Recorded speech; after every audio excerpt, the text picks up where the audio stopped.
يا أيها الذين آمنوا إذا نودي للصلاة من يوم الجمعة فاسعوا إلى ذكر الله وذروا البيع. إن الحمد لله نحمده ونستعينه ونستغفره ونعوذ بالله من شرور أنفسنا ومن سيئات أعمالنا. من يهده الله فلا مضل له ومن يضلله فلا هادي له، وأشهد أن لا إله إلا الله وحده لا شريك له، وأشهد أن محمدًا عبده ورسوله. يا أيها الذين آمنوا اتقوا الله حق تقاته ولا تموتن إلا وأنتم مسلمون. يا أيها الناس اتقوا ربكم الذي خلقكم من نفس واحدة وخلق منها زوجها وبث منهما رجالا كثيرا ونساء، واتقوا الله الذي تساءلون به والأرحام إن الله كان عليكم رقيبا. يا أيها الذين آمنوا اتقوا الله وقولوا قولا سديدا يصلح لكم أعمالكم ويغفر لكم ذنوبكم، ومن يطع الله ورسوله فقد فاز فوزا عظيما. أما بعد، فإن خير الحديث كتاب الله، وخير الهدي هدي محمد صلى الله عليه وسلم، وشر الأمور محدثاتها، وكل محدثة بدعة، وكل بدعة ضلالة، وكل ضلالة في النار. فقد قال الله تعالى في كلامه المجيد والفرقان الحميد: أعوذ بالله من الشيطان الرجيم، إنما يريد الله ليذهب عنكم الرجس أهل البيت ويطهركم تطهيرا. وقال: نساؤه من أهل بيته ولكن أهل بيته من حرم الصدقة بعده. حاضرین جمعہ، بزرگوں، نوجوانوں، چھوٹے بچوں، پردہ نشین مائیں اور بہنیں، سب سے پہلے تمام قسم کی تعریفیں، حمد و ثنا، بڑائی بزرگی اس اللہ وحدہ لا شریک کے لیے لائق اور مناسب ہیں، جو اکیلا تنہا ساری کائنات کا خالق، مالک، پالنہار، مدبر اور رازق ہے۔ بعدہ درد و سلام کی بارش ہو تمام انبیاء کرام پر، خصوصاً ہمارے آخری نبی جناب محمد رسول اللہ صلی اللہ علیہ وسلم پر۔ رب اشرح لی صدری ویسر لی امری واحلل عقدۃ من لسانی یفقہوا قولی۔ حضرات، آج اسلامی کیلنڈر کا پہلا مہینہ اور پہلی تاریخ ہے، ایک محرم ہے۔ ماہ محرم تاریخی اور شرعی لحاظ سے بڑی اہمیت کا حامل مہینہ ہے۔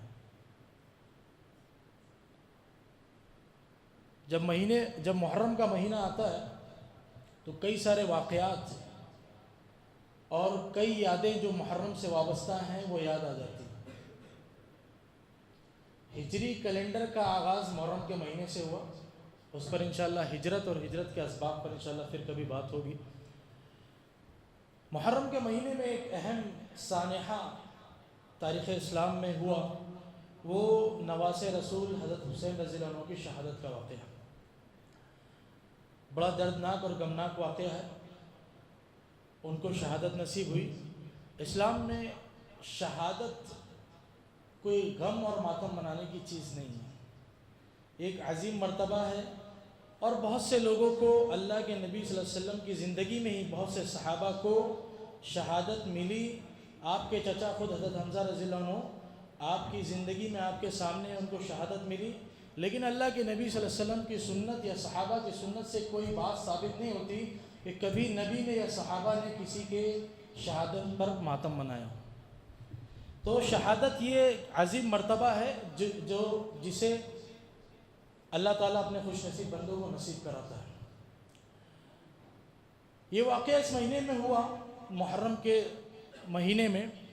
تو جب محرم کا مہینہ آتا ہے تو اس واقعے کو لے کر یا اس واقعے کو بنیاد بنا کر ایک جماعت ماتم کرتی ہے، اور جو چیزیں رائج ہیں سماج میں ہم سب جانتے ہیں، اور اہل بیت کے تعلق سے باتیں ہوتی ہیں، ان کے فضائل میں غلو ہوتا ہے، اور ایک پروپیگنڈا جو چلایا جاتا ہے وہ یہ کہ اہل سنت والجماعت اہل بیت سے محبت نہیں کرتی، اہل سنت والجماعت اہل بیت کی محبت کے تعلق سے باتیں نہیں کرتے، خطبے نہیں کرتے، تقریریں نہیں کرتے، ان کی طرح محفلیں اور مجلسیں لگا کر اہل بیت کے فضائل بیان نہیں کرتے۔ ایک بات یہ، دوسری بات یہ، دوسرا پروپیگنڈا یہ، پروپیگنڈے میں بڑی طاقت ہوتی ہے، جھوٹ اتنا بولو کہ اس کو سچ مانا جانے لگے۔ یہ دوسرا پروپیگنڈا جو ہے وہ اہل بیت کے تعلق سے کہ اہل بیت کون لوگ، جو جماعت اس مہینے میں صرف اہل بیت کے تعلق سے بات کرتی وہ صرف چند مخصوص لوگوں کو اہل بیت گردانتی ہے، حضرت فاطمہ اور اولاد فاطمہ میں سے چند لوگوں کو، باقی لوگوں کو وہ اہل بیت نہیں مانتے۔ اور پروپیگنڈا اتنا عام کیا گیا کہ ہمارے اور آپ میں سے بہت سے لوگ یہ سمجھنے لگے کہ اہل بیت صرف یہی ہے۔ تو ضرورت اس بات کی ہے کہ اس مناسبت سے اہل بیت کے تعلق سے چند باتیں آپ کے سامنے بیان کی جائیں۔ سب سے پہلے اہل بیت کا تعارف۔ تو اہل بیت میں جس آیت سے میں نے اپنا خطبہ شروع کیا، فرمایا رب کریم نے انما یرید اللہ لیذھب عنکم الرجس اہل البیت ویطہرکم تطہیرا، کہ اللہ تعالیٰ تم سے گندگی اور ناپاکی کو دور کرنا چاہتا ہے اہل بیت گھر والوں، اور تمہیں پاک اور صاف کرنا چاہتا ہے۔ مفسرین کا اتفاق ہے، شیخ الاسلام ابن تیمیہ رحمہ اللہ فرماتے ہیں کہ اس آیت میں مخاطب اللہ کے نبی صلی اللہ علیہ وسلم کی ازواج، آپ کی بیویاں ہیں۔ تو پتہ یہ چلا کہ اہل بیت میں اولین درجہ، نبی کے اہل بیت میں اولین درجہ آپ صلی اللہ علیہ وسلم کی بیویوں کا ہے، وہ اس آیت سے سورہ احزاب کی آیت ہے۔ اس کے علاوہ قریش کے دو خاندان، بنو ہاشم اور بنو مطلب، یہ دونوں اہل بیت میں سے، ان میں سے جو لوگ مسلمان ہیں وہ اہل بیت میں سے۔ شیخ صالح الفوزان رحمہ اللہ سے حفظ اللہ سے پوچھا گیا کہ آل بیت کون ہے، تو انہوں نے فرمایا آل بیت ہم قرابت رسول والمسلمون، کہ جو اللہ کے نبی صلی اللہ علیہ وسلم کے قرابت دار ہیں، جو ان کے رشتہ دار ہیں، خونی رشتے والے ہیں اور مسلمان ہیں۔ تو بنو ہاشم اور بنو مطلب میں سے جو لوگ مسلمان ہوئے یا ان کی نسلوں میں سے جو لوگ مسلمان ہوئے وہ اہل بیت میں داخل ہیں، جیسے حضرت حمزہ رضی اللہ عنہ، حضرت عباس رضی اللہ عنہ اور دیگر جو لوگ اسلام لائے وہ اہل بیت میں شامل ہیں۔ اسلام اگر قبول نہیں کیا تو وہ اہل بیت میں شامل نہیں، ورنہ چچا ابو لہب بھی اہل بیت میں شامل ہو جائیں گے۔ تو اسلام کی شرط یہ ہے، اللہ کے نبی صلی اللہ علیہ وسلم بنو مطلب میں سے تھے، اور آپ کے اور لوگ حضرت حمزہ، حضرت عباس اور بنو مطلب کی جو اولادیں مسلمان ہوئیں ان سب کا شمار اہل بیت میں کیا جائے گا۔ اسی طرح آل عقیل، آل جعفر، آل علی، آل عباس اور جن پر صدقہ حرام ہے، اللہ کے نبی صلی اللہ علیہ وسلم کے جو اہل بیت ہیں ان پر صدقہ حرام ہے۔ کئی حدیثوں میں یہ بات آئی کہ فلاں فلاں موقع پر اللہ کے نبی صلی اللہ علیہ وسلم نے فلاں فلاں لوگوں کو صدقے کی چیز سے روکا کیونکہ وہ آپ کے چچا کے لڑکے یا کوئی اور یا نواسے رسول تھے، اور آپ نے فرمایا کہ صدقہ یہ اہل بیت پر حرام ہے۔ جیسے کہ ایک روایت ہے، حضرت ربیعہ بن حارث اور فضل بن عباس اللہ کے نبی صلی اللہ علیہ وسلم کے پاس گئے اور کوئی زکوٰۃ جمع کرنے کا کوئی پروجیکٹ تھا، اس کے تعلق سے، اس کی ذمہ داری مانگنے کے تعلق سے گئے اللہ، تاکہ اس سے کچھ بعد میں جو ذمہ دار رہتے ہیں ان کو کچھ سامان، کچھ مال ان کو بھی ملتا تھا، تو اس سے کچھ مل جائے تو ہم بھی اپنا کچھ کام کر لیں۔ تو اللہ کے نبی صلی اللہ علیہ وسلم نے ان کو منع کیا کہ تم اہل بیت میں سے ہو، تمہارے اوپر صدقہ حرام ہے، اس لیے تم یہ کام نہیں کر سکتے۔ اسی طرح نبی کریم صلی اللہ علیہ وسلم نے کہا کہ بنو ہاشم اور بنو مطلب ایک ہیں، یعنی ان میں کوئی فرق نہیں۔ تو بنو ہاشم اور بنو مطلب میں سے جو لوگ بھی اسلام قبول کیے، ان کی نسلوں میں سے جو لوگ بھی اسلام قبول کیے، وہ اللہ کے نبی صلی اللہ علیہ وسلم کے اہل بیت میں سے ہیں، اور آپ صلی اللہ علیہ وسلم کی ازواج مطہرات بھی، آپ کی بیویاں بھی اہل بیت میں سے۔ اب دیکھیے کہ ایک طبقہ حضرت فاطمہ اور ان کی اولاد کو اہل بیت میں سے مانتا ہے، تو آپ بچوں کو اہل بیت میں شمار کر رہے ہیں اور ماں کو شمار نہیں کریں گے، تو یہ بات عقل میں نہیں آتی۔ تو یہ اہل بیت کا مختصر تعارف تھا کہ اللہ کے نبی صلی اللہ علیہ وسلم نے بیان کیا کہ ازواج مطہرات اہل بیت میں سے ہیں، اور بنو ہاشم اور بنو مطلب میں سے جو لوگ بھی اسلام لائے وہ اہل بیت میں سے۔ یہ اتنی بات یاد رکھیں تو انشاءاللہ یہ ہمارے لیے کافی ہے۔ حضرات، انسانی عزت و تکریم میں سب سے عظیم درجہ اگر کوئی ہے تو یہ کہ اگر کسی انسان کا نسب کا رشتہ اللہ کے نبی صلی اللہ علیہ وسلم سے مل جائے ایمان اور اسلام کے ساتھ، تو یہ ایسا مقام ہے، ایسا مرتبہ ہے، ایسا شرف ہے جسے طاقت اور قوت کے ذریعے سے حاصل نہیں کیا جا سکتا۔ اپنا رشتہ اللہ کے نبی سے، اپنا نسب اللہ کے نبی صلی اللہ علیہ وسلم سے ملانا، یہ طاقت اور قوت کے ذریعے سے حاصل نہیں کیا جا سکتا۔ تو اگر کسی کا رشتہ نبی کریم صلی اللہ علیہ وسلم سے مل رہا ہے اور اسلام بھی ہے ساتھ میں، یعنی آپ کے رشتہ دار ہیں، خونی رشتہ دار ہے یا نسب کا رشتہ ہے، اور ساتھ ساتھ مسلمان بھی ہیں، اسلام بھی ہے، تو یہ بہت بڑا مقام اور مرتبہ ہے، یہ بہت بڑا مقام اور مرتبہ ہے۔ اسی طرح اہل بیت کی جو فضیلت ہے، ان کے جو خاص حقوق ہیں، ان کے بارے میں دلائل ثابت ہیں، قرآن و حدیث سے بے شمار دلائل ان کی فضیلت پر، ان کے خاص حقوق پر ثابت ہیں۔ دنیا کا کوئی انسان، کوئی عالم، کوئی خطیب اس کا منکر نہیں ہے۔ اہل سنت والجماعت بھی اللہ کے نبی صلی اللہ علیہ وسلم کے جو اہل بیت ہیں ان کے خاص فضل و شرف کا عقیدہ رکھتے ہیں، لیکن ان کی شان اور ان کے مقام میں غلو اور تنقیص سے کام نہیں لیتے۔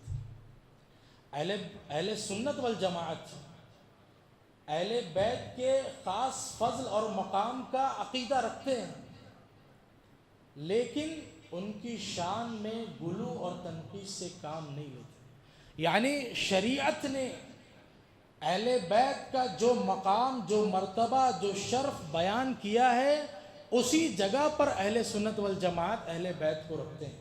ایسے نہیں کہ ان کو ان کے مقام سے بلند کر دیں اور ان کو بشر ماننا چھوڑ دیں کہ وہ انسان ہی نہیں، معصوم ہے، تو یہ اہل سنت والجماعت کا عقیدہ نہیں ہے۔ اہل سنت والجماعت اہل بیت کو بشر مانتے ہیں، انسان مانتے ہیں، اور اہل سنت والجماعت کا یہ واضح عقیدہ ہے کہ معصوم صرف انبیاء ہیں، معصوم صرف انبیاء ہیں۔ اہل سنت والجماعت کا اہل بیت کے بارے میں موقف، اہل سنت کا موقف اہل بیت کے بارے میں افراط و تفریط سے پاک ہے۔ عبد المطلب کی نسل سے ہر مسلمان مرد و عورت سے ایمانی محبت رکھتے ہیں، نبی کی ازواج سے عقیدت رکھتے ہیں اور انہیں امہات المؤمنین مانتے ہیں۔ وہ اہل بیت میں سے ہر ایک کی تعریف کرتے ہیں اور انہیں اس مقام اور فضیلت پہ رکھتے ہیں جو قرآن و حدیث سے ان کے تعلق سے ثابت ہے۔ یہ اہل سنت والجماعت کا موقف ہے اہل بیت کے تعلق سے۔ اب آئیے دیکھتے ہیں کہ معاشرے میں اہل بیت کے تعلق سے جو 3 رویے ہیں وہ کیا ہیں۔ پہلا رویہ کیا ہے؟ پہلا کانسیپٹ معاشرے میں اہل بیت کے تعلق سے، ایک طبقہ ایسا ہے جو اہل بیت کی مصنوعی محبت کا نام لے کر ان کی شان، عظمت اور مقام و مرتبہ میں غلو سے کام لیتے۔ ایک جماعت اس مرحلے میں ہے کہ ان سے محبت نہیں ہے، ان کو اہل بیت سے حقیقی محبت نہیں ہے، ان کے اندر بناوٹی محبت ہے، اور وہ بناوٹی محبت کے ذریعے ان کی شان اور عظمت میں غلو کرتے ہیں اور ان کو ان کے مقام اور مرتبے سے بلند کرتے۔ ایک پہلی جماعت۔ دوسرا اس کے برعکس ہے، ان سے عداوت رکھتے ہیں، ان سے دشمنی کرتے ہیں، ان کی شان میں طعن و تشریح کرتے ہیں، ان کو برا بھلا کہتے ہیں۔ اور تیسری جماعت اہل بیت کے ساتھ محبت، عظمت، احترام کا موقف رکھنا اور اس کے ساتھ ساتھ اہل بیت کے تعلق سے عظمت، احترام اور محبت کا موقف رکھنا، اور اس کے ساتھ ساتھ دیگر صحابہ کرام، خلفاء اور ان کے جو حقوق اور فضائل ہیں ان کو بھی ماننا، اور یہ موقف اہل سنت والجماعت کا موقف، یعنی ان کا جو مقام ہے، جو ان کی عزت ہے، جو ان کا احترام ہے اہل بیت کا، اس کو بھی ملحوظ رکھنا، اور اس کے ساتھ ساتھ جو دوسرے صحابہ ہیں، جو خلفاء ہیں، جو دیگر صحابہ کرام ہیں اللہ کے نبی صلی اللہ علیہ وسلم سے، ان کے بھی حقوق کا خیال رکھنا، ان کا بھی احترام ملحوظ رکھنا، اور ان کے حقوق میں سے کسی بھی طرح کی کمی اور زیادتی نہیں کرنا، یہ اہل سنت والجماعت کا موقف ہے۔ تو 3 طرح کے رویے اہل بیت کے تعلق سے سماج میں رائج ہیں۔ میرے بھائیو، اہل بیت کو تکلیف دینا اللہ اور اس کے رسول کو تکلیف دینے کے مترادف ہے۔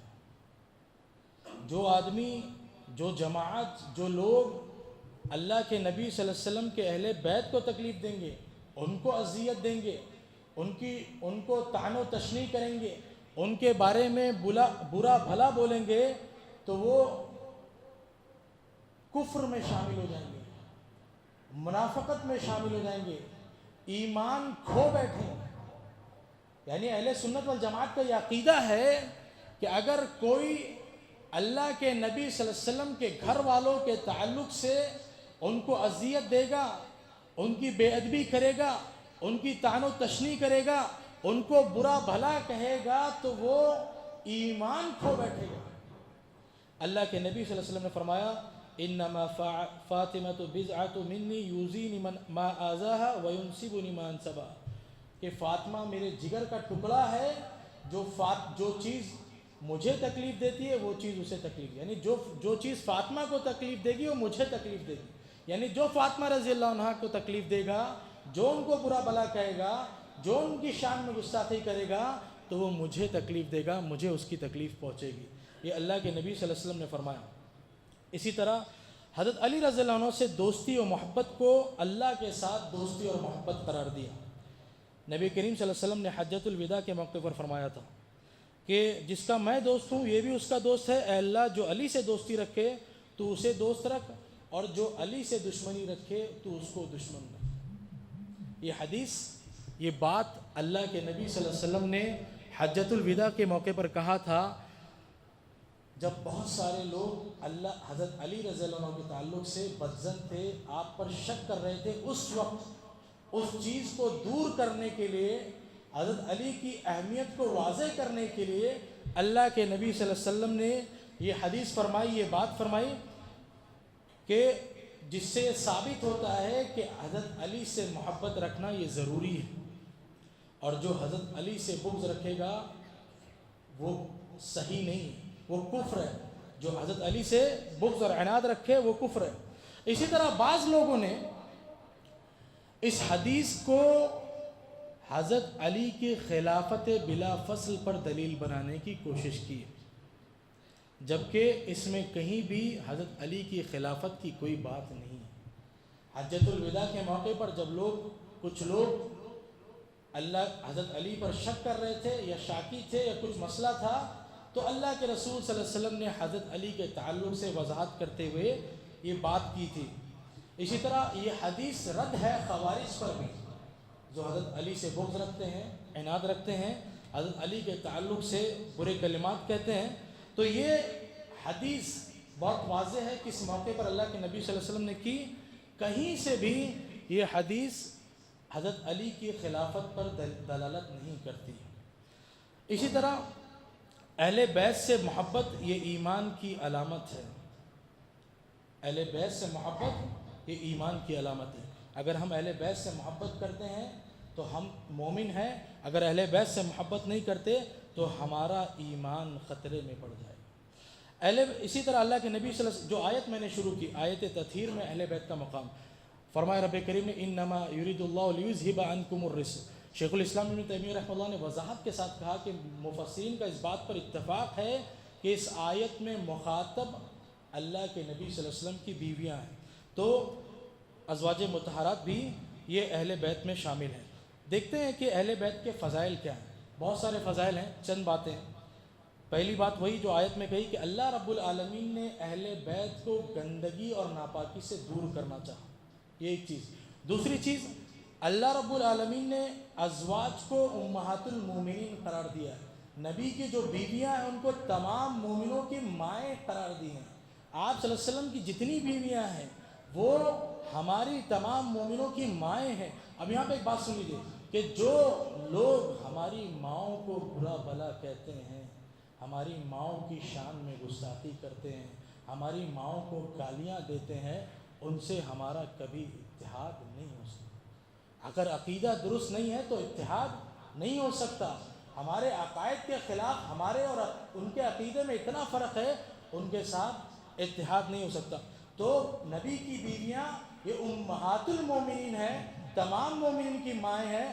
کوئی مومن اگر ہوگا تو اپنی ماں کو گالی نہیں دے گا۔ عام آدمی اپنی ماں کی شان میں گالی کو برداشت نہیں کرے گا، تو جو نبی کی بیویاں ہیں ان کے شان میں اگر جو گالی دیتے ہیں، جو طعن و تشنیع کرتے ہیں، ان کو ہم کیسے برداشت کر سکتے ہیں، ان کے ساتھ کیسے اتحاد کی باتیں ہم کر سکتے ہیں، یہ ایک مسئلہ۔ اسی طرح اللہ کے نبی صلی اللہ علیہ وسلم نے فرمایا کہ اللہ نے قریش میں سے بنو ہاشم کو چن لیا، اور بنو ہاشم میں سے اللہ رب العالمین نے مجھے چن لیا۔